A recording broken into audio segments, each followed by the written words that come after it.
अस्सलाम वालेकुम। Lecture 75 start करते हैं जी। कैफ 1 FAR 1 ओनली का, ठीक है जी। जो आप लोगों ने लेक्चर 53 में किया था ना, आज वो हैंड आउट मैंने ओपन किया इंट्रो प्लस R1 में। 25 लेक्चर पीछे हैं वो आपसे। यस, यानी शायद आप 105 लेक्चर अगर पढ़ते हैं तो वो फिर 130 पढ़ेंगे, आप 110 पढ़ते हैं तो 135 लेक्चर्स। उनके वैसे भी वो वैसे भी 80s में फिर रहे हैं, 80s में पहुंच गए हैं। आई थिंक 80 लेक्चर होगा उनका कल। थोड़ा सा वो वैसे ही प्लस जा रहे हैं। कोर्स के एंड तक वो आप 10 एक लेक्चर आपसे वैसे आगे चले जाएंगे, और जब आपका 31 के आसपास ख़त्म हो जाएगा तो उनको अगले 10-12 दिन में मैं इंशाल्लाह 2-2 लेक्चर्स पढ़ा दूंगा। कोई मसला नहीं, आप उनकी टेंशन ना लें, अपनी टेंशन लें। ओके, अच्छा जी। IS 8 की थ्योरी थोड़ी सी रहती थी, ज़रा उसको कंक्लूड कर लें, ठीक है।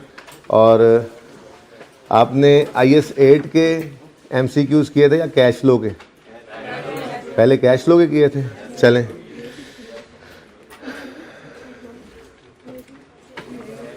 अच्छा जी, ज़रा प्लीज़ IS 8 का चैप्टर ओपन कर लें। थ्योरी जो थी देख लें उसमें से क्या रहता है, एक नज़र पढ़ लें उसको। एक आधा सवाल इसमें से आज होमवर्क में भी देना है, पास पेपर्स में से, ठीक है। फिर एक आधा ऐसे ही क्वेश्चन बैंक में से, और फिर जो रह गए थे जैसे आसिफ इंजीनियरिंग वाला गालिबन दिया था होमवर्क में, डिस्कस नहीं हुआ, वो भी अब करते जाएंगे हम। अगले 2-3 दिन में हम इंशाल्लाह फाइनल कर देंगे इन दोनों टॉपिक्स को, ठीक है। क्योंकि आप IS 7 कैश फ्लो के अंदर तो देख ही चुके हैं, हम तकरीबन सारे ही पास पेपर्स कर चुके हुए हैं, 2-3 को छोड़ के। पहले 2-3 वैसे ही बहुत आसान से हैं, और अगले भी आसान में से कोई 1-2 मैंने वैसे भी करवा देने हैं, ठीक है ना। तो अब होमवर्क में चलेंगे IS 8 और IS 7 के क्वेश्चंस, और उनकी डिस्कशन चला करेगी, और जो क्वेश्चंस की डिस्कशन वगैरह रहती है, जो चीज़ें रहती हैं, वो हम पूरी कर लेंगे इन 2 से 3 दिन में इंशाल्लाह। उसके बाद फिर नया टॉपिक स्टार्ट करेंगे, ठीक है जी। पहला पेज अकाउंटिंग पॉलिसीज़ वाला ये पढ़ा दिया था आपको। जो कुछ इसमें से काटना था, मैंने कहा था कि आपके सिलेबस में नहीं है, वो काट दिया था आपने। मैंने कटवाया था यहाँ से, जैसे बुक नहीं थी तो क्या हुआ, स्क्रीनशॉट लिए थे। चले बहरहाल क्विकली अगर देखें तो मैंने यहाँ पे आपको बताया था कि ये पॉइंट नंबर 3 आपका नहीं है। चलें, आप तो बुक है ना, ठीक है, जल्दी जल्दी देखते जाएं इसको भी। उसके बाद पॉलिसीज़ ऑन रिकॉर्डिंग रेवेन्यू, ये भी अब आपके सिलेबस से निकल चुका है, ठीक है जी। और एक्सपेंसिंग रिसर्च इन IS 38, ये भी हमारे सिलेबस में है ही नहीं, ठीक है ना। तो इसका मतलब आपकी एग्जांपल्स 3 ही थी अकाउंटिंग पॉलिसीज़ के अंदर। IS 2 कहता है FIFO लगा लो या FCO लगा लो, ठीक है। ये पॉलिसी बन जाएगी जब आप इनमें से कोई एक सिलेक्ट कर लोगे। IS 40 कहता है सब्सिक्वेंट मेजरमेंट में आप कॉस्ट मॉडल यूज़ कर लो या फेयर वैल्यू मॉडल। जब आप सिलेक्ट कर लेंगे तो ये आपकी अकाउंटिंग पॉलिसी बन जाएगी। IS 23 कहता है बोरिंग कॉस्ट को कैपिटलाइज करो, इसमें ऑप्शन नहीं है, ठीक है ना। और जब आप इसको करोगे तो कैपिटलाइज, तो फिर ये आपकी अकाउंटिंग पॉलिसी होगी, ठीक है। फिर सिलेक्शन ऑफ अकाउंटिंग पॉलिसी में कहा गया था कि सबसे पहली बात है, अगर कोई आइटम है फाइनेंशियल स्टेटमेंट में प्रेजेंट करने के लिए तो देखो उसका कोई रेलेवेंट IFRS है। जैसे कि प्रॉपर्टी प्लांट इक्विपमेंट का आइटम है तो आप कहोगे IS 16 देख लो। कोई इंटेंजिबल है तो आप कहोगे IS 38 देख लो। इन्वेस्टमेंट प्रॉपर्टी है तो आप कहोगे IS 40 देख लो। बोरिंग कॉस्ट का कॉन्सेप्ट आया तो आप कहोगे IS 23 देख लो। तो सिलेक्शन ऑफ पॉलिसी के लिए सबसे पहला क्या काम है, अप्लाई रेलेवेंट। इस तरह क्विकली सारा भी रिव्यू भी हो जाएगा, ठीक है ना। अप्लाई करो रेलेवेंट IFRS, और अगर रेलेवेंट IFRS नहीं है तो फिर क्या करो, ये ऑर्डर फॉलो करो, कोई सिमिलर IFRS देखो। नहीं है तो किसी और स्टैंडर्ड सेटिंग बॉडी का कोई इस जैसा मिलता जुलता IFRS देख लो। जैसे हम IFRS को फॉलो कर रहे हैं, कुछ मुल्क अभी भी US गैप्स को फॉलो कर रहे हैं, तो उनके स्टैंडर्ड्स में अगर कोई रेलेवेंट IFRS हो तो स्टैंडर्ड सेटिंग बॉडी है, उसके सिमिलर IFRS नहीं है तो फ्रेमवर्क यूज़ कर लो। ये तो उन्होंने कहा ना, लेकिन साथ ही क्या लिखा हुआ है कि we can also refer pronouncements of other standard setting bodies, ठीक है जी। अच्छा, उसके बाद एग्जाम्पल्स में क्या है, वही इन्वेंट्रीज के लिए आप IS 2 रेफर करते हो, PPE के लिए 16, ये बात जो मैंने कर दी, ठीक है। फिर कंसिस्टेंसी के साथ इसको अप्लाई करना है, ये बात भी हो गई थी। रिट्रोस्पेक्टिव क्या होता है जी, पास्ट को भी, प्रेजेंट को भी और फ्यूचर को भी सही करना, ठीक है ना। और प्रोस्पेक्टिव क्या होता है, पास्ट को छोड़ो, सिर्फ प्रेजेंट और फ्यूचर को सही करके चलना, ठीक हो गया। फिर चेंज इन अकाउंटिंग पॉलिसी के बारे में आपको बताया था कि ये सिर्फ दो सूरतों में आप कर सकते हैं। पहली चीज़ क्या थी, अगर स्टैंडर्ड ही बदल जाए। अगर स्टैंडर्ड ही बदल जाए तो फिर रिट्रोस्पेक्टिवली अप्लाई करना या प्रोस्पेक्टिवली, ये स्टैंडर्ड खुद ही बताएगा। और अगर स्टैंडर्ड खामोश है तो रिट्रोस्पेक्टिव।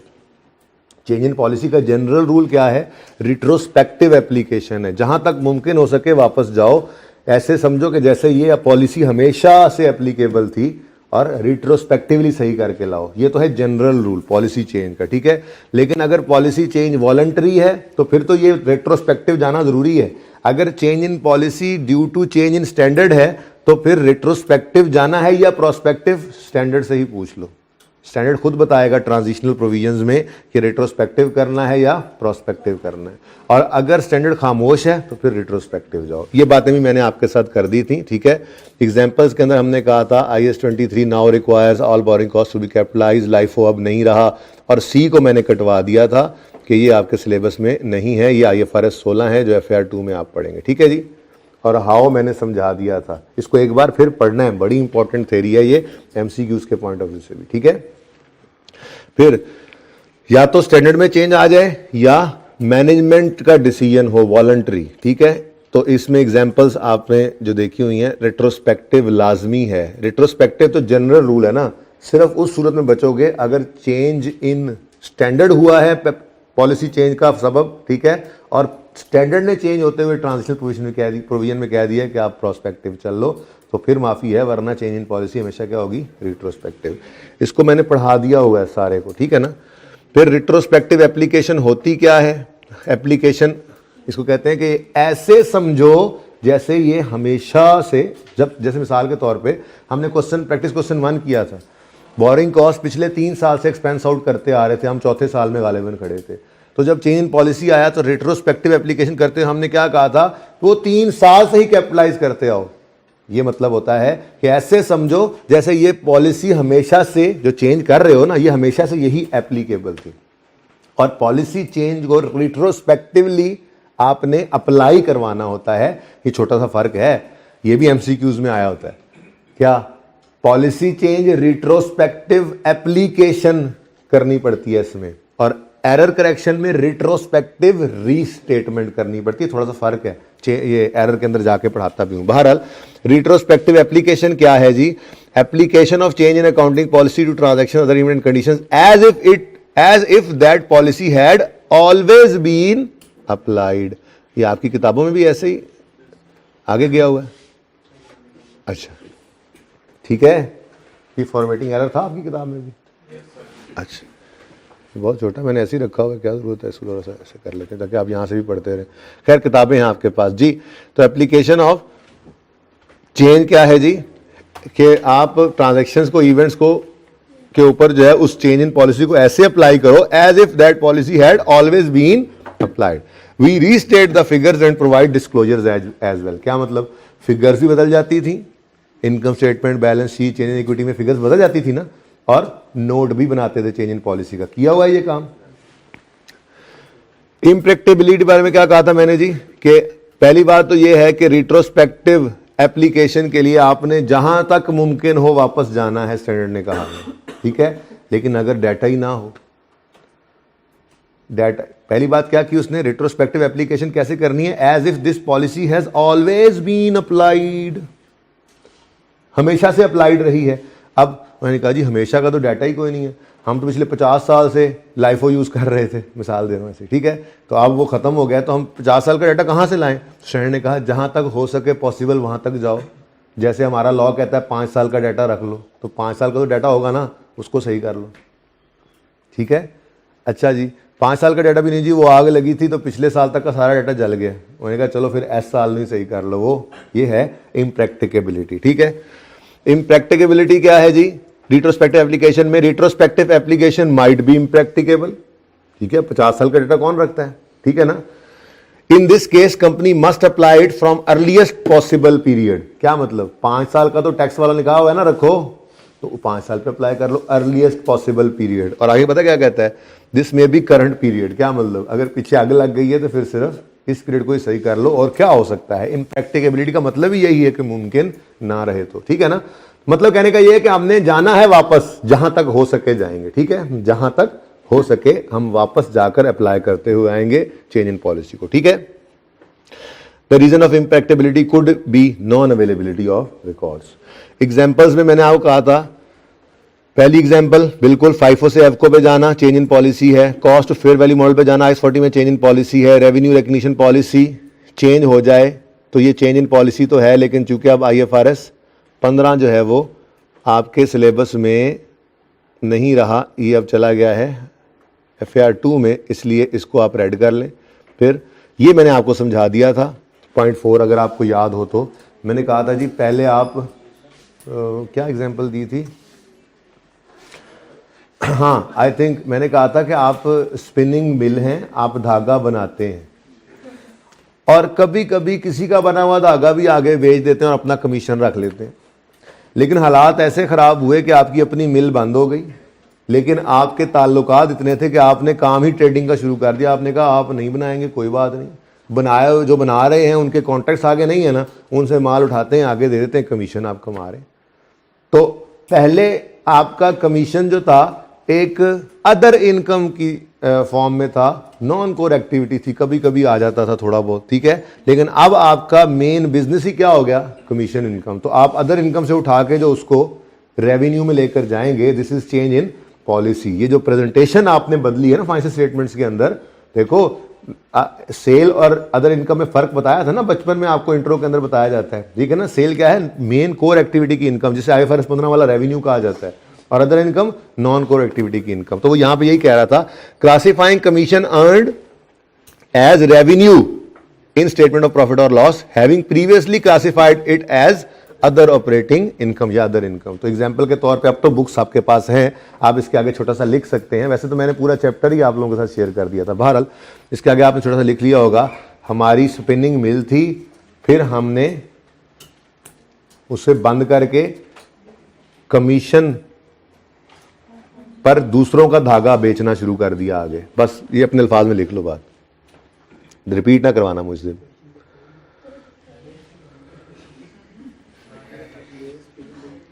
और मिसाल पहले भी दी हुई थी यार, वही है, मैंने कहा कि हमारी स्पिनिंग मिल थी और हम खुद धागा बना के बेचते थे,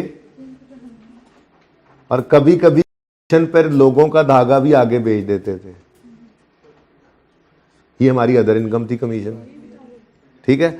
अब हमारी मिल हो गई बंद और हमने दूसरों का बना हुआ धागा ही आगे बेच के कमीशन कमाना शुरू कर दिया, और ये हमारी मेन इनकम बन गई। बस काफी है, अपने अल्फाज में लिख लो ना यार, ऐसे थोड़े फर्क थोड़ा ही है, कोई बात लिखनी होती है। बस मैंने जो लिखवाया वो लिख लो, या अपनी मर्जी जो मर्जी करो, मुझसे ये ना कहो कि आप वाली बात में लिखवाऊं। अच्छा जी, entity has reclassified development cost from other operating expenses to cost of sale. देखें डेवलपमेंट कॉस्ट जो है ना, ये IAS 38 का कॉन्सेप्ट है, इसलिए इस पॉइंट को भी आप फिलहाल क्रॉस, ये क्रॉस बिल्कुल सफ़ा हस्ती से न मिटाइएगा, बस छोटा छोटा क्रॉस लगाते जाएं। मतलब इसका क्या होगा, ये हमारे सिलेबस से बाहर की बात है, लेकिन IAS 8 के अंदर तो ये बातें लिखी हुई हैं ना, ठीक है, एग्जाम्पल्स, ओके। अच्छा, एडॉप्शन ऑफ रीवैल्यूएशन मॉडल, हाँ ये बड़ी इंपॉर्टेंट बात है MCQs के पॉइंट ऑफ व्यू से, और आपको समझा भी दी थी। क्या आपने कॉस्ट मॉडल पे इनिशियली मेजर करना होता है फिक्स एसेट को, PPE को, और फिर स्टैंडर्ड IAS 16 ये ऑप्शन देता है कि आप कॉस्ट मॉडल यूज कर लो या रीवैल्यूएशन मॉडल यूज कर लो। आपने रीवैल्यूएशन मॉडल को सिलेक्ट किया तो आप कॉस्ट मॉडल से हटे, 2-3 साल बाद हट गए, 2-3 साल कॉस्ट मॉडल में पड़ा रहा एसेट, और फिर आपने सोचा नहीं रीवैल्यूएशन मॉडल सही है, तो आप कॉस्ट मॉडल से उठ के किस पे आ गए, रीवैल्यूएशन मॉडल पे। है ये चेंज इन एस्टीमेट, सॉरी है ये चेंज इन पॉलिसी, लेकिन IAS 8 कहता है कि इसको मेरे वाली रिट्रोस्पेक्टिव एप्लीकेशन में नहीं डालना, बस ये चेंज इन एस्टीमेट जैसी ट्रीटमेंट है। क्या मतलब, हम जो करके आए हैं, क्योंकि इसने IAS 8 ने पता है क्या कहा, IAS 8 ने कहा ये चेंज इन पॉलिसी तो है, लेकिन इसकी अकाउंटिंग IAS 16 से ही जाकर पूछो, और IAS 16 ने उसको चेंज इन एस्टीमेट वाली अकाउंटिंग के अंदर डाला हुआ है। क्या मतलब, सिर्फ उस साल के अंदर सरप्लस लॉस रिकॉर्ड करते हैं और फ्यूचर ईयर्स को सही कर लेते हैं, और उस साल को सही कर लेते हैं डेप्शन वगैरह को, ठीक है ना। पास्ट ईयर्स को तो हमने कभी सही नहीं किया था, ठीक है ना। तो ये बड़ी ही इंपॉर्टेंट बात है, ये पॉइंट 6 बहुत इंपॉर्टेंट है, लेकिन समझाया हुआ है ऑलरेडी। वो क्या है जी, adoption of revaluation model for non current assets previously held at cost. IAS 16 में प्रीवियसली कॉस्ट मॉडल पे जो PPE हेल्ड था, उसको आपने किस पे कर लिया है, अब रीवैल्यूएशन मॉडल पे। ये क्या है? Example of change in policy, ऊपर लिखा हुआ है example of change in policy. आगे कहता है it is a change in policy, change in policy तो है, ये अकाउंटिंग पॉलिसी का चेंज तो है, but it is not treated as per IAS 8। तो फिर कैसे ट्रीट करें? जैसे IAS 16 ने बताया, वो कैसे बताया, वो करके आए हुए हैं, ठीक है ना। तो it means no retrospective application is required and also no disclosure is required. क्या मतलब? ना तो फिर हमने कभी वहां पर पिछले सालों को छेड़ा था रिवैल्यूएशन में, ना ही कभी हमने चेंज इन पॉलिसी का नोट बनाया था। याद आ रहा है ना? रिवैल्यूएशन तो कई दफा कर चुके, कभी रिट्रोस्पेक्टिव एप्लीकेशन की थी, कभी पिछले सालों को सही किया था नहीं, कभी चेंज इन पॉलिसी का नोट बनाया था नहीं। तो वो यही कह रहा है IAS 8 के अंदर इसको ट्रीट नहीं करना है, ये चेंज इन पॉलिसी। MCQ उसके पॉइंट ऑफ व्यू से बड़ा इंपॉर्टेंट था, ठीक है जी। उसके बाद disclosure of change in accounting policy क्या है जी? ये वही नोट है जो हमने बनाया था, ये वही नोट है जो हमने बनाया था। नोट के अंदर, अच्छा आप जहन के अंदर पहले विजुलाइज करो, चेंज इन पॉलिसी की हेडिंग थी, ठीक है, उसके बाद हमने अंग्रेजी लिखी थी, ठीक है ना, अंग्रेजी हमने लिखा था कि वजह क्या बनी, उसके बाद फिर हमने कहा था आइटम्स अफेक्टिंग SOCI और SOFP, यानी कि effect of change in policy on relevant line items, वो हमने बताए थे, ठीक है। यही 3 चीजें थी ना मोटी मोटी। पढ़ के देखते हैं स्टैंडर्ड ने क्या कहा है पैरा 28 में।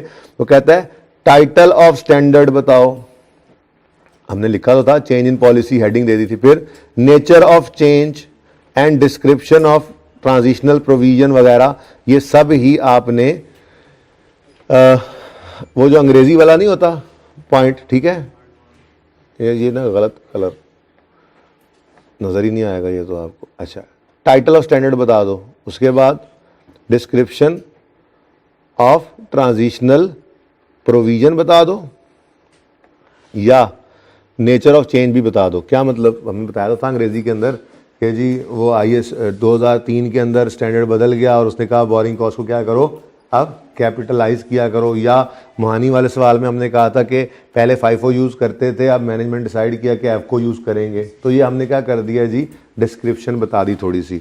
अच्छा, ट्रांजिशनल प्रोविजन की डिस्क्रिप्शन कब बताएंगे? जब सवाल में गिवन होगी, ठीक है ना, तो वो थोड़ी सी बात कर देंगे। सवाल में जो लिखा हो अंग्रेजी थोड़ी सी वही लिख देनी है। ये है हमारा पॉइंट 1, 2 और 3, ठीक है। अब अगली बात एडिशनल है, ठीक है, लिखी हुई है स्टैंडर्ड ने। क्या कहता है स्टैंडर्ड? कि अगर आपने चेंज इन पॉलिसी किया है ट्रांजिशनल प्रोविजंस के अकॉर्डिंगली तो बता दो, और अगर ट्रांजिशनल प्रोविजंस के मुताबिक नहीं किया तो भी बता दो। अब ये बात आपने ख्वाब थोड़ी आ जानी है आपको, ठीक है ना। ये बात तो सवाल के अंदर अगर गिवन होगी तो एज इट इज उठा के आपने अंग्रेजी लिख देनी है। इसका मतलब पहले 4 पॉइंट्स क्या हैं वो हमारी अंग्रेजी में ही कवर हो जाते थे। पहले 4 पॉइंट्स हमारी अंग्रेजी में कवर्ड है, बोलो, अंग्रेजी में ही सब कुछ तो लिखते थे, ठीक है जी। क्या? Title of standard IAS 23 change हो गया। फिर नेचर ऑफ चेंज, उसने कहा कि इंटरेस्ट को एसिडी कॉस्ट में अब ऐड किया करो। फिर क्या ट्रांजिशनल प्रोविजंस कोई हैं? आप सवाल में गिवन हो तो वो भी अंग्रेजी में लिख देना कि ट्रांजिशनल प्रोविजंस में स्टैंडर्ड ने ये कहा, ठीक है। आपने क्या किया? हमने ट्रांजिशनल प्रोविजन के मुताबिक जो है वो काम कर दिया। अब ये सारी अंग्रेजी सवाल में गिवन होगी तो लिखेंगे, नहीं होगी तो जितनी गिवन होगी उतनी लिख देंगे, ठीक है ना। बात समझ गए? तो पहले 4 पॉइंट्स के साथ आप यूं साइड पे ब्रैकेट लगा के लिख सकते। मिसाल के तौर पे हमारे नोट का नंबर, कोई नंबर बता दो, नोट का कोई नंबर 11 नंबर अगर हमारे चेंज पॉलिसी का नोट था ना, तो ये क्या बन गया 11.1, ठीक हो गया।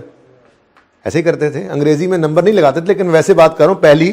चलो यार 11.1 नहीं करते, इंग्लिश, ठीक है, इंग्लिश लिखते थे ना, आ गई इंग्लिश, ओके डन।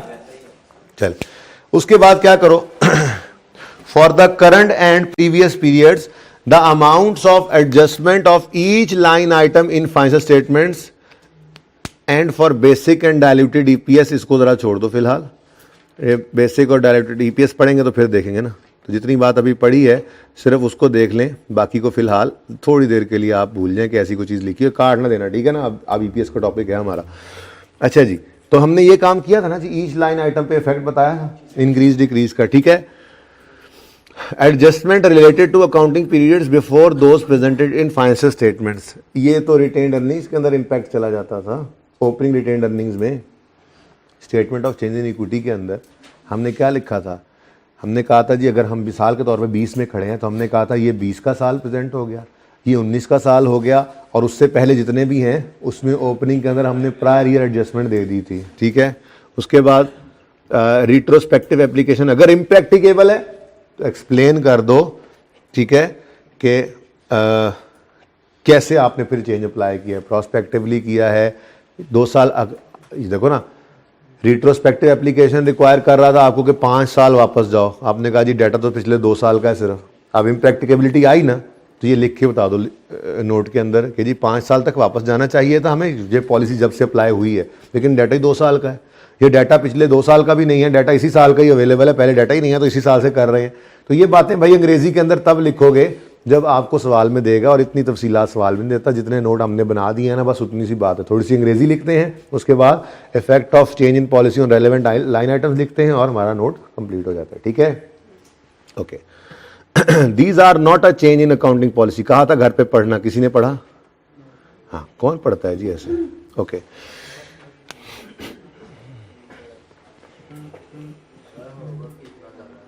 होमवर्क ही इतना ज़्यादा था तो पिछले 4 दिन साथ साथ होमवर्क करते रहते ना तुम, हैं, तो फिर तुम्हारा होमवर्क ज़्यादा ना होता। कौन था, कौन ज़्यादा होमवर्क वाला? हैं, सामने हो ना ज़रा, देखो साथ साथ करते रहते तो इकट्ठा होता। अच्छा,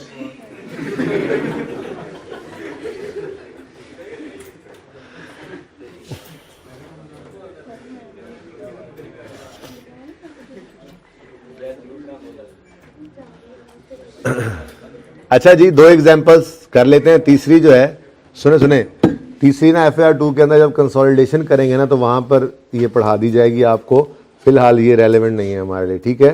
तो सब्सिडरी के बारे में कहा जा रहा है कि अगर पॉलिसी डिफरेंट हो तो ग्रुप के लिए अगर कोई सेम कर ली जाए पॉलिसी तो ये चेंज इन पॉलिसी नहीं होती। अच्छा, वैसे FAR 2 के बच्चे को ये समझाना इसलिए आज आसान होता है कि कल ही एक सवाल हमने वहाँ पे किया कंसोलिडेशन का, जिसके अंदर ये काम किया था, और चेंज इन पॉलिसी का कोई काम, चेंज इन पॉलिसी वाला कोई काम नहीं किया नहीं था। बेसिकली ये कह रहा है कि ग्रुप होता है ना, ग्रुप, उसमें 2-3 कंपनीज होती हैं, तो कोई कंपनी कोई पॉलिसी यूज़ कर रही हो, कोई कंपनी उस ग्रुप में कोई कर रही हो, तो कंसोलिडेशन पर्पज़ के लिए हम एक पॉलिसी यूज़ करवा लेना अगर। अच्छा, पढ़ ही लो, आसान है, MCQ में ना आ जाए, मुझे डर लग रहा है। सर देखो, तीनों पढ़ लेते हैं। फिलहाल number 1, switching to purchasing plant under leases from a previous policy of purchasing plant for cash. आगे ना पढ़ो। हम आज तक अपने फिक्स एसेट्स को खरीदा करते थे, मिसाल के तौर पे प्लांट हो गया, व्हीकल हो गया, हम क्या किया करते थे, कैश पे खरीदा करते थे, ठीक है। हमने ये डिसाइड किया कि इतना कैश हम खर्च कर देते हैं, बैंक और लीजिंग कंपनीज जो ये ऑफर्स दे रही हैं, तो हम ना अब आज के बाद एसेट्स लीज करवा लिया करेंगे, ताकि हमारा पैसा ज़्यादा स्टक ना हो और थोड़े थोड़े पैसे साथ साथ हम किस्तों की फॉर्म में पे करते रहें। माना कि उसमें पैसे थोड़े ज़्यादा पे करने पड़ते हैं, लेकिन वो आहिस्ता आहिस्ता पे करने पड़ते हैं, तो ये जो पैसा स्टक नहीं होगा, बिजनेस में यूज़ करके हम ज़्यादा सारे प्रॉफिट्स कमा लेंगे। अब सोचने वाले इस तरह से सोच सकते हैं, ठीक है। तो पहले आपकी अगर पॉलिसी थी, आप फिक्स एसेट्स को खरीदा करते थे, अब आपने वो पॉलिसी बदल कर सोचा कि हम आज के बाद फिक्स एसेट्स को लीज पे लिया करेंगे, तो ये चेंज इन अकाउंटिंग पॉलिसी नहीं है। स्टैंडर्ड कहता है ये चेंज इन बिजनेस पॉलिसी है। This is not a change in accounting policy, okay.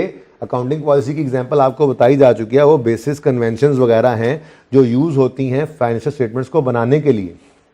इसके अंदर मिसाल यही है कि आपने इन्वेंट्रीज को रिकॉर्ड करना था, स्टैंडर्ड ने आपको ऑप्शन दिया FIFO या FCO, आपने सेलेक्ट कर लिया FIFO। Now this is your change in, this is your policy. बाद में आपने FIFO को बदल के किया FCO, तो this is change in policy, ठीक है ना। लेकिन आप पहले एसेट खरीदते थे, फिर आप लीज पे लेने लग गए, तो ये कौन से स्टैंडर्ड ने कहा था कि आप एसेट खरीदा करें या लीज पे लिया करें, ऑप्शन था, और आपने पहले उसको खरीदने वाली पॉलिसी रखी हुई थी और आप बदल के लीज पे ले गए, तो ये चेंज इन पॉलिसी कहें। बात समझ गए हो? Got it? Got the point? कि फिर बताऊं, बात समझ आई है या? चलो एक और एग्जांपल ले लो। आपने कहा कि जी IS 40 के अंदर हमने इन्वेस्टमेंट प्रॉपर्टी ले लिया, IS 40 का, ठीक है। सब्सिक्वेंटली आप कॉस्ट मॉडल भी यूज़ कर सकते हो और फेयर वैल्यू भी। आपने कहा जी कॉस्ट मॉडल है। बाद में आपने चल के कहा ये ऑप्शन हम एक्सरसाइज करना चाहते हैं, हम फेयर वैल्यू मॉडल पे जाना चाहते हैं। स्टैंडर्ड ने कहा चले जाओ, लेकिन ये चेंज इन पॉलिसी है, ठीक है। लेकिन आप फिक्स एसेट पहले खरीदा करते थे, लीज पे नहीं लिया करते थे। क्या किसी स्टैंडर्ड ने ये ऑप्शन दिया हुआ है? नहीं। आपकी बिजनेस की पॉलिसी थी कि आप खरीदा करते थे। अब आपने सोचा कि हम लीज पे लिया करेंगे, तो ये किसी स्टैंडर्ड के ऑप्शन के अंदर आपने एक को छोड़ के दूसरे को सिलेक्ट किया है। तो आपकी बिजनेस पॉलिसी थी पहले खरीदना, अब बिजनेस पॉलिसी हो गई है लीज पे लेना। तो this is not a change in accounting policy, this is change in business policy. Clear? बड़ी इंपॉर्टेंट एग्जांपल्स है for the sake of, for the purpose of MCQs. ठीक है, ये बात समझ आ गई भी पहली। दूसरे में वो कहता है, देखो वैसे तो कंसोलिडेशन सिलेबस में नहीं है, लेकिन थोड़ी सी बात कर रहा हूं। ठीक है, एक पेरेंट कंपनी होती है, एक उसकी सब्सिडरी कंपनी होती है मिसाल के तौर पे, और ये दुनिया वालों के लिए एक ग्रुप होता है। ठीक है ना, ग्रुप होता है। पेरेंट कंपनी ने सब्सिडरी के 50% ज्यादा शेयर्स बाय किए होते हैं, तो बाहर की दुनिया के लिए ये एक ग्रुप है। तो ये अपनी फाइनेंशियल स्टेटमेंट्स अकेली बनाते हैं पेरेंट के अकाउंटेंट्स, सब्सिडरी के अकाउंटेंट्स अपनी फाइनेंशियल स्टेटमेंट्स अलग से सेपरेट भी बनाते हैं। ये सेपरेट फाइनेंशियल स्टेटमेंट्स जब बन जाती हैं तो सब्सिडरी के अकाउंटेंट अपनी फाइनेंशियल स्टेटमेंट्स को पेरेंट के अकाउंटेंट के पास भेज देते हैं, और वो इन दोनों सेपरेट फाइनेंशियल स्टेटमेंट्स को मिलाकर एक ग्रुप की कंसोलिडेटेड फाइनेंशियल स्टेटमेंट्स बनाते हैं। ठीक है ना, ये आपके लिए रेलेवेंट नहीं है, सिलेबस में नहीं है, लेकिन छोटी सी बात क्या है, मिसाल के तौर पे पेरेंट यूज कर रहा था फाइफो और सब्सिडरी यूज कर रहा था एफको। अब ग्रुप फाइनेंशियल स्टेटमेंट्स बनाने के लिए हमने कहा पॉलिसी ज़रा सेम कर लो, थोड़ा यूज़र के लिए आसानी हो जाएगी समझने में। तो उन्होंने कहा ये कंसोलिडेशन पर्पस के लिए आपने पॉलिसी सेम की है, इसको चेंज इन पॉलिसी ना कहना। एक और मिसाल, पेरेंट फॉलो कर रहा था रीवैल्यूएशन मॉडल, सब्सिडरी फॉलो कर रही थी कॉस्ट मॉडल। पेरेंट की किताबों में रियल सरप्लस नज़र आ रहा था, सब्सिडरी किताबों में नज़र नहीं आ रहा था। ठीक है, लेकिन कंसोलिडेशन करने लगे तो आपने सब्सिडरी से कहा देखो अपने एसेट्स की फेयर वैल्यू लगवा तो लो, मैं कंसोलिडेटेड फाइनेंशियल स्टेटमेंट में कम से कम तुम्हें रीवैल्यूएशन मॉडल पे रख लूं ताकि कंपैरिजन आसान रहे, यूजर के लिए आसानी हो जाए। तुम्हें सेपरेट फाइनेंशियल स्टेटमेंट्स में चेंज करने को कोई नहीं कह रहा, लेकिन ग्रुप फाइनेंशियल स्टेटमेंट्स के अंदर मैं एक पॉलिसी भी लाना चाह रहा हूं। तो स्टैंडर्ड ने कहा ये चेंज इन पॉलिसी नहीं है, ये सिर्फ कंसोलिडेशन पर्पज के लिए आपने एक जैसी पॉलिसी कर ली है। ठीक है ना, ये ऐसे एग्जाम्पल अगर समझ ना आए तो कोई बात नहीं है, सिलेबस में बात नहीं है, एक रिमोट सा चांस है कि एमसीक्यूज के अंदर ऐसी लिस्ट के अंदर ये बात भी आ जाए। बहरहाल गुजारा हो गया, उम्मीद है कि कंसोलिडेशन क्या होती है, फाइनेंशियल स्टेटमेंट्स, ये ग्रुप की फाइनेंशियल स्टेटमेंट्स बनाना। सेपरेट हर किसी ने अलग अलग अपनी बनाई होती हैं, लेकिन ग्रुप की फाइनेंशियल स्टेटमेंट बनाते हुए अगर डिफरेंट पॉलिसीज को सिमिलर कर लिया जाए तो ये चेंज इन पॉलिसी नहीं है। पढ़ लो, changing the value of a subsidiaries inventory in line with group policy of inventory valuation when preparing consolidated financial statements, it is consolidation adjustment because subsidiary does not change policy in separate financial statement। बात समझ आ गई कि ये कौन सी adjustment है जी, ये consolidation की adjustment है, ये कोई चेंज इन पॉलिसी नहीं है, क्योंकि सब्सिडरी को सेपरेट फाइनेंशियल स्टेटमेंट दुनिया की कोई ताकत नहीं रोक सकती इस बात से कि आप ये वाली पॉलिसी यूज करो जो ग्रुप यूज कर रहा है। उसकी अपनी मर्जी, सब्सिडरी को जो मर्जी कह लो, कोई कहेगा मैं कॉस्ट मॉडल पे हूं, बस मैंने नहीं छोड़ना, मैंने नहीं जाना रिवैल्यूएशन मॉडल पे, उसकी मर्जी है। स्टैंडर्ड ने ऑप्शन दिया हुआ है, दुनिया कोई ताकत से मजबूर नहीं कर सकती इस बात पे कि वो रिवैल्यूएशन मॉडल सेपरेट में भी यूज करे। पेरेंट ने ग्रुप फाइनेंशियल स्टेटमेंट्स बनानी है ना, उसकी फाइनेंशियल स्टेटमेंट्स मंगवाए, उसके अंदर रिवैल्यूएशन सरप्लस ऐड कर ले अपने लिए, अपने कंसोलिडेशन पर्पस के लिए। This is consolidation adjustment, this is not change in policy, क्योंकि सेपरेट फाइनेंशियल स्टेटमेंट्स के अंदर वो कायम है, दायम है अपनी जगह पे। ठीक है, सही है। एंड लास्ट थिंग इज, आप पहली बार फाइनेंशियल स्टेटमेंट्स बना रहे हैं और पहली बार आपने इन्वेंट्रीज को खरीदा है और पहली बार आप उनको फाइफो या एफको पे रखने लगे हो, आपने उनको फाइफो पे रख लिया। स्टैंडर्ड कहता है ये चेंज इन पॉलिसी नहीं है, ये एप्लीकेशन ऑफ न्यू पॉलिसी है। या यूं कह लें, ये समझ नहीं आया तो, आपकी इन्वेस्टमेंट प्रॉपर्टी पड़ी हुई है, ठीक है, कॉस्ट मॉडल पे पड़ी हुई है, और वो चलते चलते चलते चलते आपकी, चले देखें पढ़ लें पहले, यहां से बातें आगे बढ़ जाएंगी। The application of new accounting policy for transaction events which did not occur previously is not a change in accounting policy, it is simply an application या selection of a suitable policy. For example, company has obtained a loan for first time for qualifying asset। क्या मतलब, आज से पहले कभी qualifying asset बनाते हुए loan लिया ही नहीं था, अपने पैसों से बनाते थे, पहली बार आपने ले लिया क्वालिफाइंग एसेट। अब IAS 23 ने कहा इस पे जो इंटरेस्ट पे करना है एसेट कॉस्ट में ऐड करो। अब आपको कोई उठ के कहे आज से पहले तो ऐड नहीं करते थे, आज ऐड करने लग गए हो, ये तो चेंज इन पॉलिसी है। आपको कहा भाई साहब पहले आज से कभी लोन लिया था, पहली बार IAS 23 अप्लाई हो रहा है, तो ये सिलेक्शन ऑफ अकाउंटिंग पॉलिसी है, चेंज इन अकाउंटिंग पॉलिसी नहीं है। ठीक है ना, जी तो पहली दफा फाइफो पे जाओगे, पहली दफा फाइफो कहां से फाइफो पे जा रहे हो, किधर के भाई, सवाल वाला बेटा। एवको आपने पहली बार अप्लाई किया होगा ना, तो वो एप्लीकेशन वाला टाइम गुजर गया, ठीक है ना। अब जब आप एवको से फाइफो पे गए हो तो देखो, पहली बार मैंने एग्जांपल कर दी, पहली बार इन्वेंट्री खरीद के लाए हो आज ही, पहली बार जिंदगी में, आपकी इन्वेंट्री आज से पहले थी ही नहीं, तो पहली बार इन्वेंट्री लेकर आए तो फाइफो या एवको में से एक सिलेक्ट किया आपने, this is selection of policy या एप्लीकेशन ऑफ पॉलिसी। लेकिन जब आप कह रहे हो, जब फाइफो से एवको, आप खुद कह रहे हो फाइफो से एवको, पहले फाइफो अप्लाई किया तो एवको पे गए ना, this is change in policy, ठीक है ना, वो चेंज इन पॉलिसी होगा। अच्छा जी, examples of selection of accounting policy में कहता है कैलकुलेशन, यार ये थ्योरी पढ़ाना गला ही दर्द कर देता है। Capitalization of borrowing cost which have arisen for the first time or entity has received its first government grant and is applying deferred income method, ठीक है जी।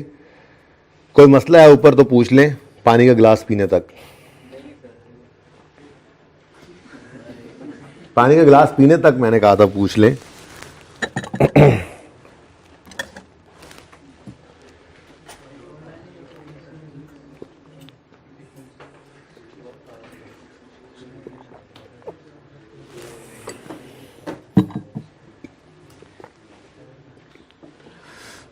अच्छा, मैं तो कहता हूं चेंज इन अकाउंटिंग एस्टीमेट को बाद में पढ़ते हैं, पहले प्रायर ईयर एरर पढ़ आते हैं, क्योंकि ये भी रिट्रोस्पेक्टिव है और बिल्कुल मिलती जुलती बात है, बस थोड़े बहुत फर्क देख लें। जैसे बहुत बड़ा मेन फर्क मैंने आपको बताया, एमसीक्यूज में आ जाता 2 नंबर का, ऐसे ही 1 नंबर का, क्या चेंज इन पॉलिसी में रिट्रोस्पेक्टिव एप्लीकेशन है और प्रायर ईयर एरर की करेक्शन में रिट्रोस्पेक्टिव रीस्टेटमेंट है।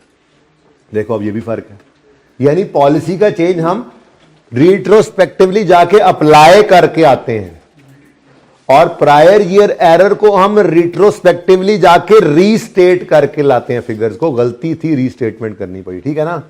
अच्छा, प्रायर ईयर एरर की डेफिनेशन क्या है, और डेफिनेशन बड़ी सादा सी है। डेफिनेशन ये है कि आपकी फाइनेंशियल स्टेटमेंट्स में कोई ऐसी ओमिशन हो गई है या मिस स्टेटमेंट हो गई है। ओमिशन कहते हैं एक चीज सिरे से आना ही ना, और मिस स्टेटमेंट आ तो गई है पर गलत है। ओमिशन या मिस स्टेटमेंट हुई है, वजह क्या है, आपने इंफॉर्मेशन जो कि अवेलेबल थी ध्यान से देखा नहीं, देखते तो मिल जाती, या देखा तो थोड़े कम ध्यान से देखा, गलत देख लिया तो भाई एरर हो गया, ठीक है ना। ये डेफिनेशन है, क्या डेफिनेशन है, पढ़ो प्रायर ईयर एरर की definition. Prior period errors are omissions or misstatements for one or more prior periods because of failure to use information that was available when file statement was prepared। Available थी लेकिन आप fail हो गए use करने से, ठीक है। और फिर मिला के पढ़ो, ऊपर से मिला के पढ़ो, because of failure to use information that could reasonably be expected to have been obtained. क्या मतलब, वो कह रहे जी अवेलेबल थी आपका ध्यान ही नहीं गया, या अवेलेबल नहीं थी लेकिन थोड़ी सी कोशिश करके अवेलेबल हो सकती थी तो आपने कोशिश ही नहीं की, तो इसको कहते हैं एरर, ठीक है। तो एरर क्या है जी, मिस स्टेटमेंट है या ये ओमिशन है, ऐसी फेलियर टू यूज इंफॉर्मेशन की वजह से मिस स्टेटमेंट या ओमिशन हो गई है। और फेलियर टू यूज क्यों हुआ है, आपने इंफॉर्मेशन पढ़ी थी ध्यान से देखा नहीं, या नहीं पढ़ी थी लेकिन 2-4 लोगों से पूछते तो पता, इंस्टॉलेशन 2-4 इंजीनियर को बुलाकर पूछ लेते, बिल शिल निकाल के निकलवा लेते, इंस्टॉलेशन आपको पता लग जाता है इंस्टॉलेशन कॉस्ट कितनी है, ठीक है। आपने ऐसे ही उसको एसडी कॉस्ट में ऐड नहीं किया, एक्सपेंस आउट कर दी, मिसाल दे रहा हूं ऐसे ही, ठीक है ना। तो प्रायर ईयर एरर क्या है जी, मिस स्टेटमेंट या ओमिशन किस वजह से, failure to use information that was available, ध्यान से देखा नहीं, या that could reasonably be made available, अगर थोड़ी सी कोशिश की जाती तो, ठीक है जी। अगेन डेफिनेशन याद करने की क्या जरूरत है, बस पढ़ लिया आपने, ठीक है, जहन में आ गया। ट्रीटमेंट क्या है जी, रिट्रोस्पेक्टिव एप्लीकेशन। रीस्टेटमेंट, फौरन गए वापस, वहां पे क्या लिखा हुआ था, चेंज इन पॉलिसी के अंदर क्या लिखा हुआ था, रिट्रोस्पेक्टिव पैरा 5 रिट्रोस्पेक्टिव एप्लीकेशन है, ठीक है, ऐसे फर्क देखना है, ओके। और यहां पर प्रायर ईयर एरर में ट्रीटमेंट क्या है, रिट्रोस्पेक्टिव रीस्टेटमेंट। बहरहाल रिट्रोस्पेक्टिव का मतलब क्या है, पास्ट, प्रेजेंट और फ्यूचर, ठीक है जी, ओके। अब रिट्रोस्पेक्टिव एप्लीकेशन में क्या कहा था, अप्लाई करो इस पॉलिसी को as if it has always been applied, यहां पे क्या करोगे, रिट्रोस्पेक्टिव रीस्टेटमेंट में सही करो इस एरर को जैसे ये कभी हुआ ही नहीं था, यानी जहां तक जा सको पढ़ो। क्या है जी retrospective restatement? Correction of recognition, measurement, disclosure of amounts of financial statements as if prior period error had never occurred. ठीक है, we restate the figures and provide disclosure as well. क्या मतलब, फिगर्स भी सही करते थे, income statement, balance sheet, change equity में आर लिखते थे ना, रीस्टेटमेंट वो सरताज बानो। ठीक है, और जी और नोट भी बनाते थे, नोट का नाम होता था करेक्शन ऑफ एरर नोट। तो वही कह रहा है कि आपने फिगर्स को भी सही करना है और आपने डिस्क्लोजर यानी नोट भी बनाना है। ठीक है, ओके। इसमें भी इम्प्रैक्टिकेबिलिटी हो सकती है, सेम सिचुएशन है। इम्प्रैक्टिकेबिलिटी क्यों हो सकती है जी? प्रायर ईयर का डाटा अवेलेबल नहीं है, क्योंकि जहां पर गलती हुई है वहां तक जाना है, ना जा सको। जी 5 साल पहले गलती हुई थी, 10 साल पहले गलती हुई थी, वापस जाओ 10 साल पहले। 10 साल का तो डाटा ही नहीं है जी। अच्छा 5 साल तक जा सकते हो, जाओ। नहीं जी 5 साल का भी नहीं है, पिछले साल से पहले आग लगी थी, सिर्फ पिछले साल का डाटा अवेलेबल है, तो पिछले साल चले जाओ। पिछले साल भी आग ही लग गई थी जी दोबारा, और यार इस साल को सही कर लो, माफी दे दो। इम्प्रैक्टिबिलिटी से कहते हैं। ठीक है ना, पढ़ो। Retrospective restatement might be impracticable. In this case a company must apply it from earliest possible period. जहां तक जा सको जाओ, this may be current period. ठीक है ना, माफी दे दो, this may be current period. Okay, examples of prior year error. अच्छा ये एग्जांपल जो है ना, ये एमसीक्यू में टेस्ट करे, मेरा नहीं ख्याल। देखो बहरहाल पढ़ लेनी चाहिए। एरर तो आप कोई लिस्ट बना ही नहीं सकते, एक तो ये तो एंडलेस लिस्ट होगी, कोई भी गलती, कोई भी किसी तरह गलती हो जाए। बहरहाल कुछ एग्जांपल उसने बताई। क्या है जी? In last year financial statements inventory were understated by a material amount due to system error. This is an error. Repair was capitalized. Effect of mathematical mistakes. जमा नफी की गलती हो गई, गलती से आपने डेप्रिसिएशन लेनी थी 50 रुपए, लिखा होता था ना सवालों के अंदर, ले ली 25 रुपए, ऐसे ही। ठीक है, फिर mistake in applying accounting policies, oversight or misinterpretation of facts, frauds under overstatement due to system error, wrong classification of item, that expense जो है वो अकाउंट फॉर करना था कॉस्ट ऑफ सेल में, गलती से एडमिन में कर दिया, वगैरह वगैरह वगैरह वगैरह। ठीक है ना, तो एरर तो कई तरह के हो सकते हैं। डिस्क्लोजर के अंदर क्या हमने बताया था, बोलो भाई? हमने अंग्रेजी लिखी थी, लेकिन इस अंग्रेजी के अंदर ना तो हमें स्टैंडर्ड का नाम लिखना पड़ता है, फलां स्टैंडर्ड ने कहा था ये गलती कर दो, ऐसा करते हैं नहीं। चेंज इन पॉलिसी के अंदर हमें बताना पड़ता है ना, IAS 23 में चेंज आया, उसने कहा कि ये करो कि आज से इंटरेस्ट को एसिड कॉस्ट में ऐड करो, ट्रांजिशनल प्रोविजंस दी, हम उसी के मुताबिक कर रहे हैं, ये बात करनी पड़ी। एरर में क्या होगा? ऐसी कोई बात नहीं। एरर में सिर्फ क्या बताओगे, वो जी 5 साल पहले एक रिपेयर एक्सपेंस को कैपिटलाइज कर बैठे थे तो अब सही कर रहे हैं। वो जी 5 साल पहले हमने, ये 3 साल पहले जी हमने रिड्यूसिंग बैलेंस मेथड की बजाय यहाँ पे स्ट्रेट लाइन लगा दिया था, बस नेचर ऑफ एरर। फिर वही काम यहां तक फॉर प्रायर पीरियड, फॉर अच्छा, अब ये वो चीज है जो मैंने आपको प्रैक्टिकली सिखाई हुई है। मैंने कहा था आपको, एक मिनट, अगर आप लोग काइंडली एक शफकत करें ना, तो आप अपना वो सबसे पहला सवाल ओपन कर लें, प्रैक्टिस क्वेश्चन 1 जो मैंने IAS 8 का करवाया था, उसमें नोट ओपन कर लें।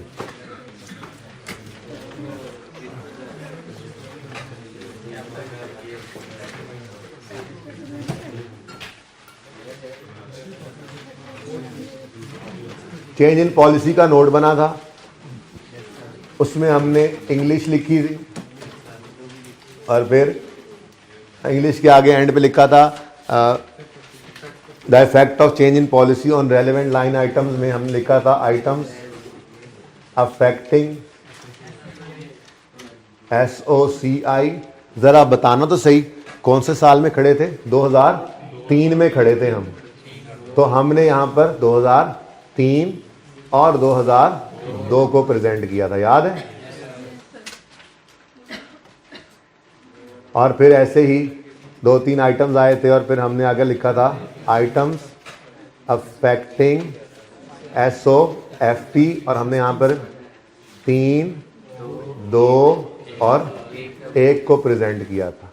याद आ रही हैं बातें? याद क्या आ रही हैं? आप तो रजिस्टर खोल के बैठे हैं, आपको तो नजर आ रही हैं ये बातें। ठीक है जी, ऐसे ही 3-4 आइटम्स आ गए थे। फिर आपने एक सवाल किया था वंडर लिमिटेड, क्वेश्चन बैंक 1, इसके बाद वही किया था ना हमने, उसके अंदर हमारा आया था प्रायर ईयर एरर, हमने उसको करेक्ट किया था। तो फिर हमने नोट का नाम रखा था करेक्शन ऑफ एरर नोट, ऐसा ही है। इसमें भी हमने क्या किया था जी, पहले अंग्रेजियां लिखी थी, ये हुआ वो हुआ, ठीक है जी। उसके बाद the effect of correction on relevant line items are as follows, और हमने फिर कहा था आइटम्स अफेक्टिंग SOCI। और ये कौन से साल में था करेक्शन वगैरह था ना इसमें, मैं भूल तो नहीं रहा कहीं। अच्छा 15 में खड़े थे हम कहाँ खड़े थे जी, 15 में। तो यहाँ पे हमने एक मिनट लिख लेना प्लीज, 15, 14, फिर 2-3 आइटम्स आए थे, और फिर उसके बाद आइटम्स अफेक्टिंग SOFP में हमने लिखा था 15, 14, 13, एक मिनट, 15, 14 और 13। उसके बाद मैंने कहा था भाई हाँ, चेंज इन पॉलिसी हो तो जिस साल में खड़े हो वो साल भी प्रेजेंट करना, लेकिन एरर हो तो जिस साल में खड़े हो वो साल प्रेजेंट करने की जरूरत नहीं है। और हमारा नोट बना था सिर्फ इतना सा, ठीक है ना, कि इनकम स्टेटमेंट सिर्फ 14 की प्रेजेंट हुई थी और बैलेंस शीट 14 और 13 की। याद आया? अब ये फर्क स्टैंडर्ड ने कैसे लिखा हुआ है थ्योरी के अंदर, ये जरा गौर करना।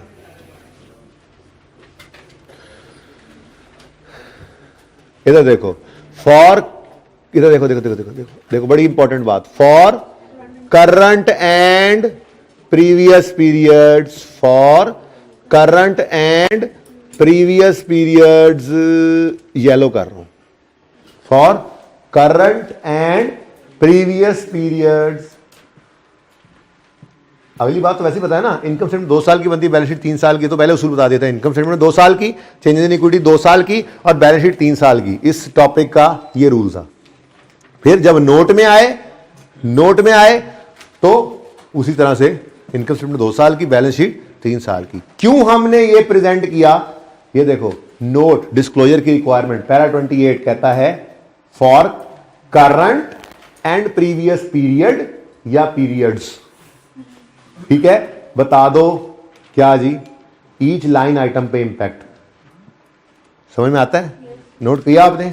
अच्छा, अब चलो आगे एरर की तरफ। कितने गया एरर? ये आ गया। इधर देखो, अब यहां पे क्या कह रहा है, डिस्क्लोजर में नाम शाम अंग्रेजी में नीचे से चल बताओ, और for each current and prior period क्या लिखा हुआ है? सिर्फ प्रायर पीरियड, ठीक है। तो 15 में खड़े हो तो 14 प्रायर पीरियड या 14-13 पीरियड्स भी हो सकता है, ठीक है ना। तो पीरियड के आगे ब्रैकेट में एस डाल लो, कोई मसला नहीं, बस फर्क क्या है, करंट नहीं लिखा हुआ। अभी चेंज इन पॉलिसी में पढ़ा के क्या आया, for each current and prior periods. यहां पे क्या लिखा हुआ है, चेंज इन ये प्रायर करेक्शन एरर करेक्शन में फॉर प्रायर पीरियड प्रेजेंट, ठीक है। फर्क समझ आया? तो ये वो बात थी जो मैंने यहां पे आपको समझाई थी, ये स्टैंडर्ड ने कहा हुआ है, पॉलिसी का चेंज आए तो करंट ईयर भी प्रेजेंट करो, और अगर correction of previous year error हो तो करंट ईयर को प्रेजेंट नहीं करना। भाई क्लियर है ये बात? समझ आती है ये बात? चलो अच्छा जी, correction at start of previous year, वो ओपनिंग को एडजस्ट करते थे, और अगर retrospective application retrospective restatement impracticable है तो वजह बता दो। ऐसी बात तो सवाल आपके केस में इम्प्रैक्टिकेबल थोड़ा ही होगी, इम्प्रैक्टिकेबल हो और आप सिर्फ करंट ईयर को सही कर लो, वो ऐसा सवाल देगा आपको।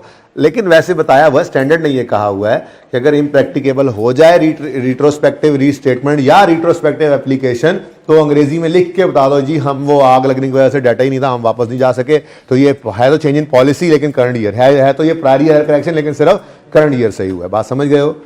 ओके अच्छा जी, अब आ जाओ चेंज इन एस्टीमेट की तरफ। ये फर्क समझ आया है? तो ऐसे छोटी छोटी बातें होती हैं स्टैंडर्ड के अंदर, लेकिन देखो हमने उनको पक्का किया हुआ था। तो मैंने वो कहा था कि टॉपिक हमने पढ़ा हुआ, बस टाइम नहीं मिल रहा था। असल में ना वो कैश फ्लो को हाथ डाल बैठा था, फिर दिल ही नहीं किया। हर रोज मैं कहता था चलो यार आज थोड़ा सा ये सवाल कर लें। अब कैश फ्लो की तरफ से भी मैं रिलैक्स हूं, तो अब ये 2-3 दिन इसीलिए इसके लिए रख लिए, आज का दिन, कल का दिन, नहीं पूरा हुआ तो परसों का दिन, जब तक ये दोनों टॉपिक आपकी तरफ से मेरी तरफ से पूरी तरह तसल्ली से खत्म नहीं हो जाते, each and every MCQ theory वगैरह से फारिग नहीं हो जाते, तब तक आगे नहीं जाएंगे, ठीक है ना। तो अभी रिलैक्स होकर इन दोनों को हम लेकर चलते हैं। अच्छा है जरा ये भूलना शुरू हो गया होगा तो चला रिवाइज हो जाएगा, ठीक है ना। ओके अच्छा, और इसी के साथ SOCIE भी रिवाइज हो जाएगा, IS1। क्यों, अभी होमवर्क में अगर सवाल देता हूं उसमें चेंज इन इक्विटी मांग लेता है तो वो भी रिवाइज हो जाएगा। क्या ख्याल है, ठीक है। तो उसके पीछे तो फिर सिर्फ वही बंच पड़ा है 5 का, और छठा करेक्शन ऑफ एरर का टॉपिक, ऐसे ही है ना। वो 5 के बंच के बाद करेक्शन ऑफ एरर ही पढ़ा था ना हमने, बस ठीक है। नहीं करके बताएंगे क्या, नहीं लिखना है, क्या लिखना है, लिखना क्या है, सवाल में जो लिखा हुआ है।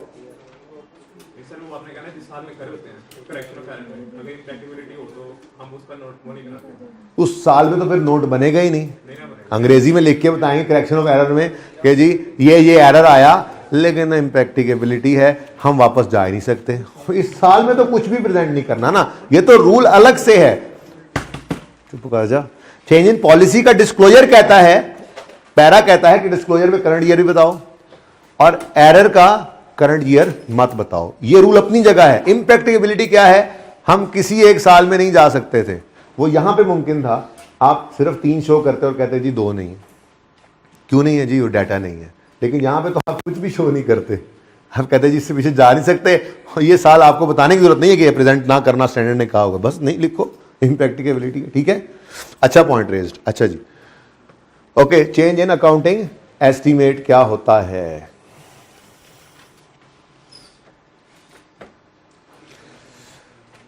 Carrying amount, it is an adjustment of carrying amount of an asset और लायबिलिटी। क्या मतलब, मतलब है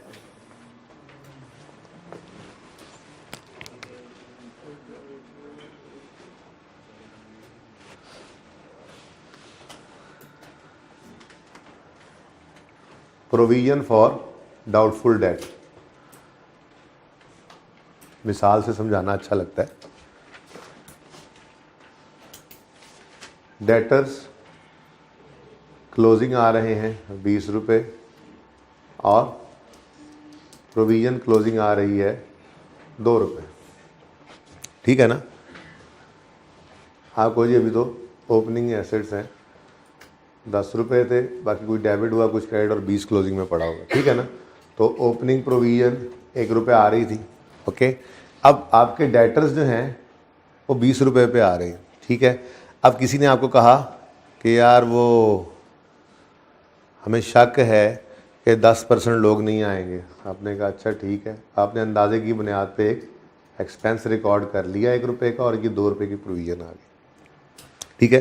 now this is an estimate, this is an estimate. अगले साल गए, एस्टीमेट था 2 रुपये लेकर भागेंगे, ठीक है। एक्चुअल में भाग गए 3 रुपये लेकर, ठीक है। तो ये क्या आ गया, चेंज इन एस्टीमेट है, बोलो। लेकिन ये चेंज इन एस्टीमेट क्या करेगा, आपके डेटर्स को कम कर देगा। अच्छा लंबी चौड़ी बात क्या करनी, कैरिंग अमाउंट ऑफ एसेट बदल जाए, इसकी एग्जांपल क्या है, प्रोविजन फॉर डाउटफुल डेट। कैसे, provision for doubtful debt, provision for doubtful debt की वजह से हमारे एसेट की कैरिंग वैल्यू बदल जाती है। 20 के डेटर्स नज़र आ रहे हैं, हमें शक पड़ गया 2 नहीं आएंगे, तो हमने एक एस्टीमेट लगाया तो वो 18 पे नज़र आ रहे थे। और अगले साल वो एक्चुअल में 2 से कम भागे या 2 से ज़्यादा भागे, तो ये क्या है, चेंज इन एस्टीमेट ही तो है, ठीक है। जिसकी वजह से हमारे एसेट्स की, डेटर्स की वैल्यू जो है वो बदल जाती है, ठीक है। बहरहाल लायबिलिटी के केस में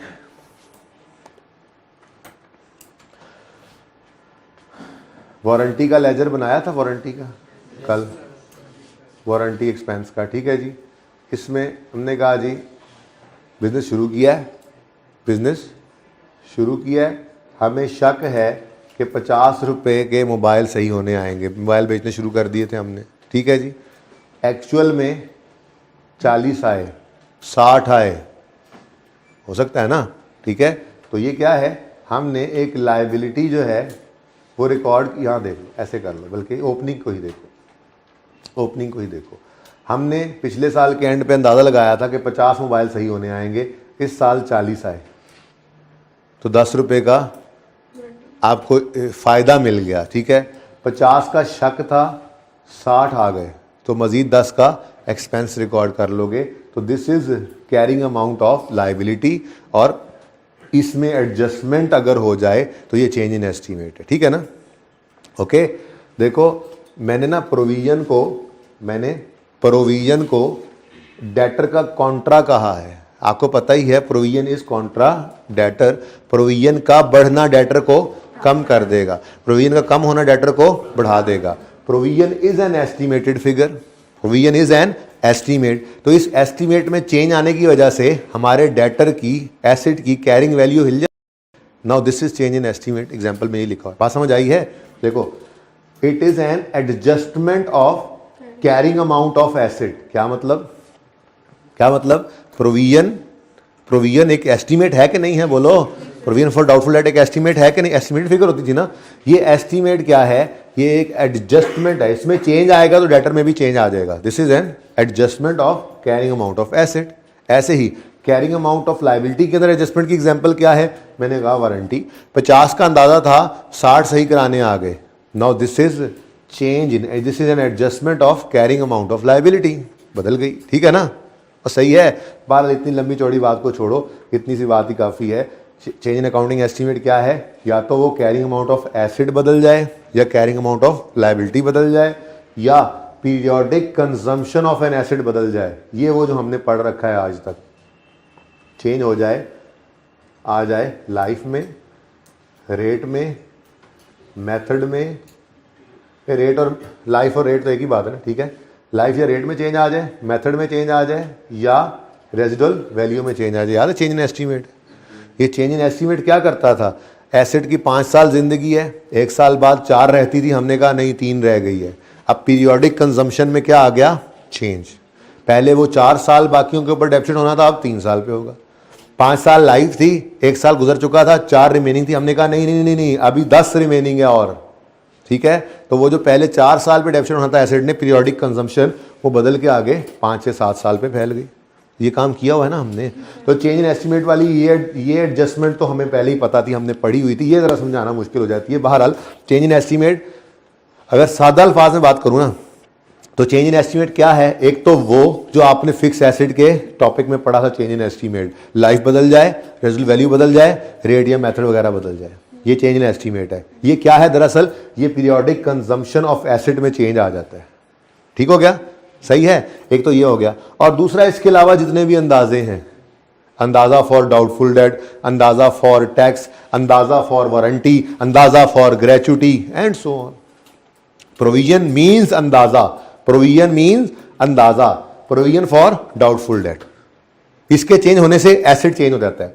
प्रोविजन फॉर वारंटी, मैंने कहा था वारंटी एक्सपेंस क्या है, प्रोविजन फॉर वारंटी अंदाजा है। ग्रेचुटी एक्सपेंस क्या है, प्रोविजन फॉर ग्रेचुटी, एक अंदाजा होता है। इतने बंदा जो इतने पैसे लेकर चला जाएगा, इतने अरसे बाद आएगा, इतने पैसे, अंदाजे की बुनियाद पे हम एक्सपेंस रिकॉर्ड कर रहे होते हैं, ये ठीक है ना। और सही है, कुछ बात समझ आ रही है, ठीक है। तो अगर सादा बात कर लें तो चेंज इन एस्टीमेट 2 ही चीजें हैं, एक वो जो आज तक पढ़ा हुआ था, क्या, एसेट की लाइफ बदल जाए, रेट बदल जाए, मेथड बदल जाए, इससे periodic consumption of asset, periodically जो एक्सपेंस में जाता है ना एसेट डेप्रिसिएशन, वो बदल जाती है।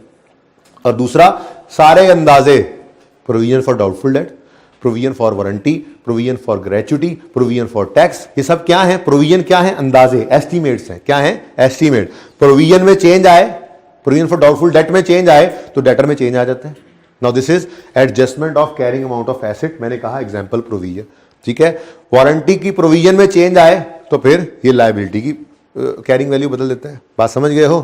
बहरहाल इतनी सी बात है, चेंज अकाउंटिंग एस्टीमेट क्या है, it is an adjustment of carrying amount of asset और लायबिलिटी और amount of periodic consumption of asset that result from assessment of present status or expected future benefits। ठीक है ना, आपको अंदाजा था कि 5 साल चलेगा लेकिन वो 4 साल चलना है, एक मिसाल है, ठीक है ना। तो ये क्या है जी, चेंज इन एस्टीमेट की definition.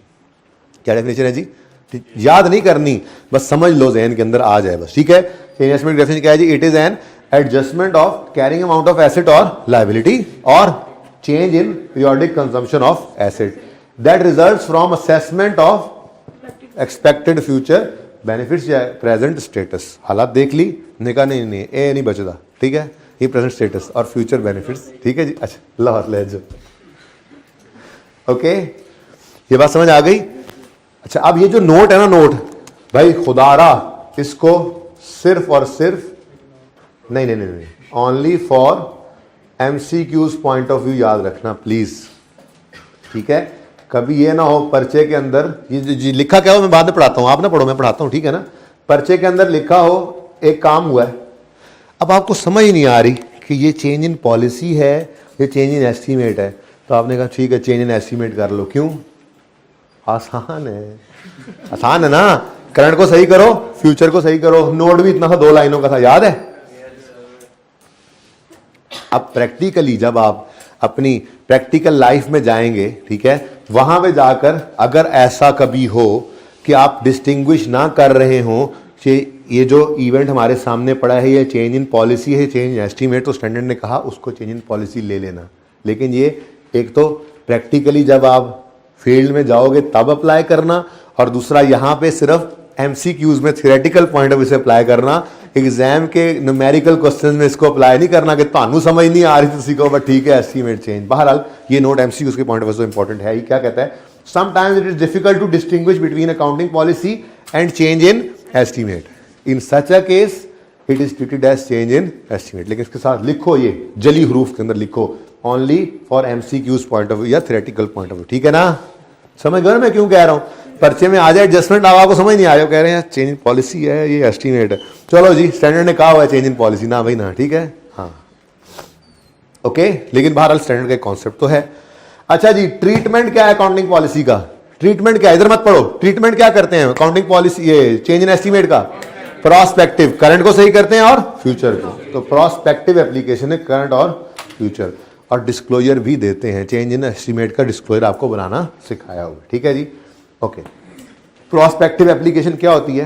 Applying new policy after the date at which the policy is change and recognizing the effect of change in accounting estimate in the current and future periods affected by the change. ठीक हो गया जी।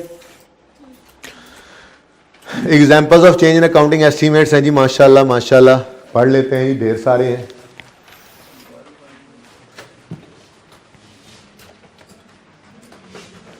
Change in useful life of asset, change in डेप्शन method, change in residual value, समझ में आती है बात, ठीक है। जो रेड है ना वो मतलब रेड वाले तो निकाल लेना इसमें से, ओके।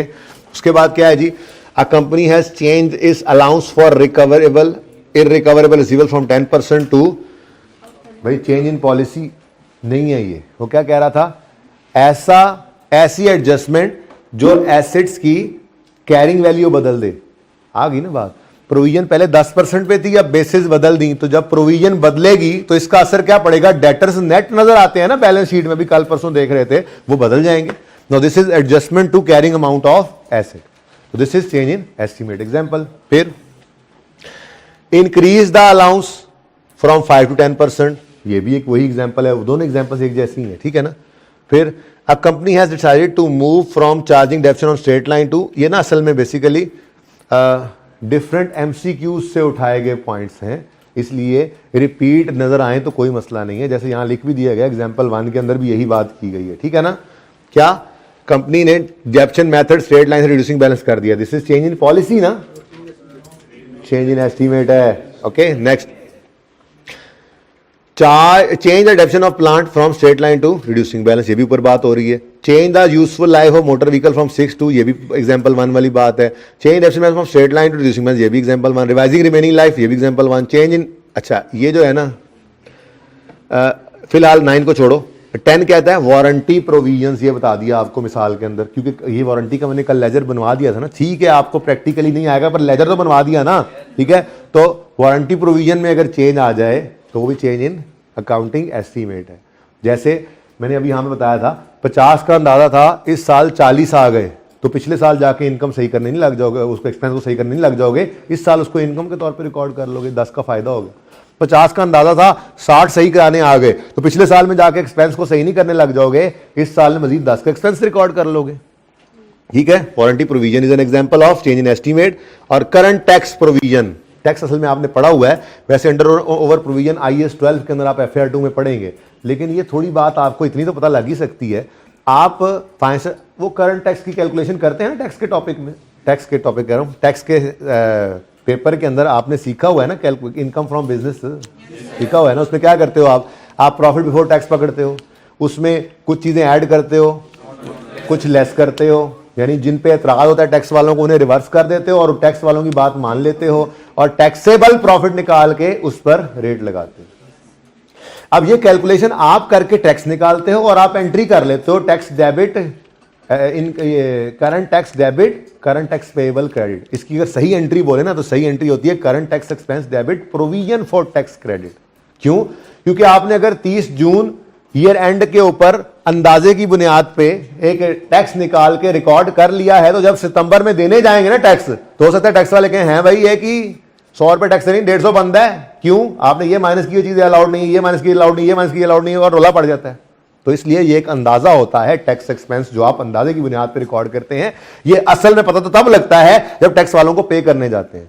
हाँ, कोई रोला ना पड़े तो हम कहते हैं डीम्ड असेसमेंट है, पता है ना आपको, पढ़ा हुआ है आप लोगों ने। बहरहाल वो बातें मैं नहीं कर रहा, मैं सिर्फ इतनी सी बात कर रहा हूं आपके साथ कि आपने अंदाजे की प्रॉफिट आपने निकाला, उसमें एक कैलकुलेशन की, अपने अंदाजे से आपने सही कैलकुलेट करके टैक्स एक्सपेंस कैलकुलेट किया, क्योंकि आपने फाइनेंशियल स्टेटमेंट्स बनानी है ना इस साल की, तो आपने तो इस इनकम स्टेटमेंट के अंदर पीबीटी में से टैक्स माइनस करना है, तो आपने वो टैक्स निकाला, उसकी एंट्री की income tax current tax expense debit और करंट टैक्स पेएबल क्रेडिट। जब पे करने के तो टैक्स वाले ने कहा, कभी कहेंगे यार 100 रुपए का एक्सपेंस रिकॉर्ड किया, आप तो 100 रुपए लेके आ गए, आपका 150 बनता है, कभी यूं भी कह सकते हैं 80 बनता है। तो अंडर ओवर प्रोविजन आपकी होती है, अंदाजा होता है, उसको एडजस्ट करने के लिए आप FAR 2 में जाकर पढ़ोगे, पिछले साल का एक्सपेंस आपने जो रिकॉर्ड किया पिछले साल के इनकम स्टेटमेंट में, उसमें अगर कोई अंडर ओवर प्रोविजन का इंपैक्ट आ गया, यानी जब पे कर, देखो ना 30 जून ईयर एंड हो गया, सितंबर में देने गए तो साल तो अगला शुरू हो चुका है, जब टैक्स देने गए तो ज्यादा देना पड़ा या कम देना पड़ा, ये एडजस्टमेंट पिछले साल में वापस जाकर नहीं करते, जिस साल पे कर रहे होते हैं वहीं पे कर देते, ठीक है, क्योंकि ये भी क्या है, चेंज इन एस्टीमेट। बाकी ये जो है ना डी कमीशनिंग, इसको अब छोड़ ही दो, ठीक है, ये IAS 37 के अंदर आपने पढ़ना है। वैसे बात तो हो जाएगी, इसके ऊपर भी मसला कोई नहीं है, लेकिन अब कितनी को बातें रेलेवेंट करूं मैंने करंट टैक्स की बात वैसे ही कर दी है, ठीक है, तो 9 को काट दें, इसको रहने दें। डी कमीशनिंग डिसमेंटलिंग कॉस्ट को कहते हैं, ठीक है ना, जिसकी प्रेजेंट वैल्यू एडेड होती है। डिस्क्लोजर में क्या लिखोगे भाई? Nature and amount of change in accounting estimate that has an effect in current period और future period. If effect in future period is impracticable to estimate, it shall be disclose. हाँ भाई, यही किया था हमने, नेचर और amount of change बतानी है और एस्टीमेट का इफेक्ट बता देना है करंट पीरियड पे और फ्यूचर पीरियड पे। यही तो किया था हमने कहा था जी इस साल के दौरान लाइफ बदल ली है वगैरह वगैरह, ऐसी बात करके फिर हमने कहा था, और इस चेंज का effect profit, current year profit पे इतना है, फ्यूचर ईयर के प्रॉफिट्स पे इतना है। याद आ रही है बात? ओके, लो जी। उसके बाद अदर एस्पेक्ट्स में क्या है? मटेरियल क्या चीज है? अगर किसी भी चीज की मिस स्टेटमेंट या ओमिशन यूजर के बदल देना तो वो मटेरियल हुआ करती है, ठीक है ना। तो पढ़ के देख लो, ओमिशन और misstatement of items are material if they could individual और collectively influence the economic decision of users, ठीक है। Materiality depends on size and nature of omission और misstatement judged in the surrounding circumstances, the size और nature of item और blah blah blah. Limitation on retrospective application या restatement. It might be impracticable to retrospectively apply an accounting policy or correct an error. फिर impracticable की बात पहले हो चुकी है, इसको जरा रीड तो करना, ठीक है।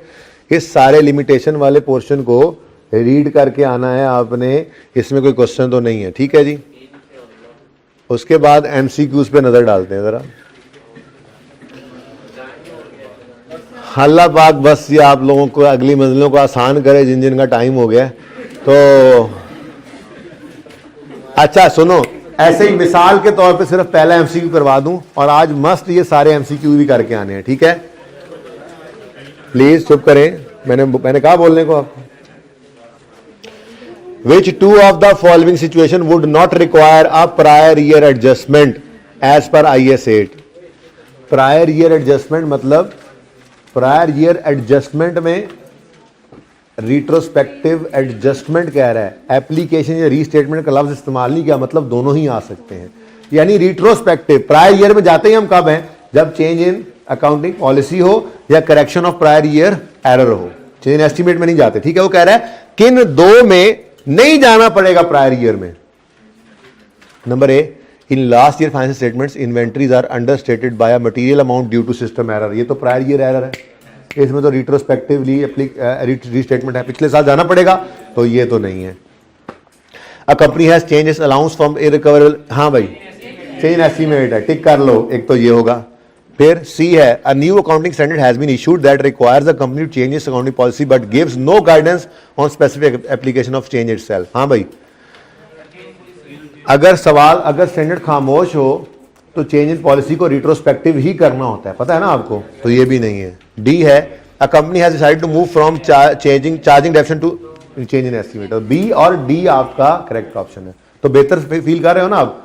अब एमसीक्यूज के अंदर बस कुछ एक एमसीक्यूज ऐसे आएंगे जो पहले बस आईकेप ने बस डाल दिए ना एमसीक्यूज, ठीक है, उसके अंदर थोड़ी सी अगर आमेजिश हो गई हुई टैक्स की सोल्यूशन के अंदर तो वो मैं खुद रिमूव करवा दूंगा। ठीक है, आपने एक तो अब ये एमसीक्यूज पूरे कर लेने हैं। ठीक है, तो होमवर्क लिख लो, बस छुट्टी देने लगाओ। अब मेन होमवर्क आपका हो गया ऑल एमसीक्यूज। अच्छा, आपने IAS 7 के सुना एमसीक्यूज किए थे, तो कितने को हो गए थे? 70-80% हो गए थे। बल्कि वो जो पॉइंट मैंने समझा दिया था ना आपको कि फॉर एमसीक्यूज पर्पस आप डिविडेंड को फाइनेंस कॉस्ट में ले जाना और इंटरेस्ट को ऑपरेटिंग में, फाइनेंस कॉस्ट कह दिया यार तुमने, फाइनेंसिंग एक्टिविटी में ले जाना और इंटरेस्ट को ऑपरेटिंग एक्टिविटी में, उससे भी फायदा हो गया था। कुछ एमसीक्यूज उस वजह से भी नहीं सॉल्व होते। बहरहाल एक तो ये सारे एमसीक्यूज हो गए, एक तो ये हो गया। दूसरा, मुझे बुक दिखाएं जरा, बुक दिखाएं, ये वाली है ना, ये ओपन है। इसमें जी IAS 8 के पास पेपर्स पे आए आप, बहुत मुद्दत हुई IAS 8 के पास पेपर्स से दूरी हो गई, उदास हो गए हम, लबने देते भी पै गए ने मैनू सवाल। पेज नंबर बता दें, मैंने ढूंढ लिया बस।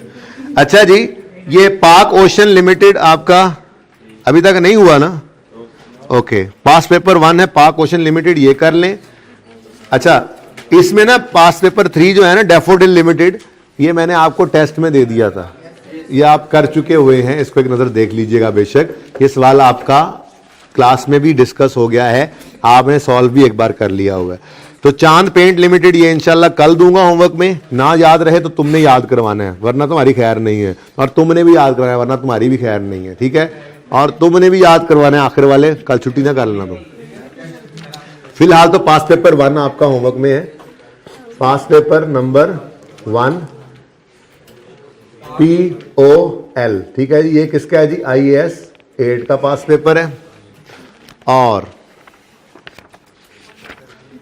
IAS 7 के अंदर एक छोटा सा पास पेपर, ज़्यादा वो जो छोटा सा पास पेपर सेकंड लास्ट, जिसमें सिर्फ थ्योरी 2-4 मिनट की है, आई थिंक 16 ही है। लेट मी देख। अच्छा जी, मैं भी हूँ देख ला मैं, हो सकता है को और भी नाल देना पै जाए। अच्छा आके जी, ये 16 है, छोटा सा एक पास पेपर है, सिर्फ थ्योरेटिकली वो जो कॉन्सेप्ट्स आपको दिए हैं ना, आईकेप ने एक बार 8 नंबर के सिर्फ वही पूछ दिए थे कि जरा अंग्रेजियां बताओ, कोई 1-2 आपको समझ नहीं आएंगे, 4 में से शायद 1 समझ ना आए, 2 समझ आ जाए, 3 समझ आ जाए, तो ये ट्राई करने हैं। पास पेपर 16 है ब्रॉड पीक लिमिटेड BPL, ये IAS 7 का है। ठीक है जी, इसको नोट कर लें, जिंदगी ये तो कल मिलेंगे। अल्लाह हाफिज।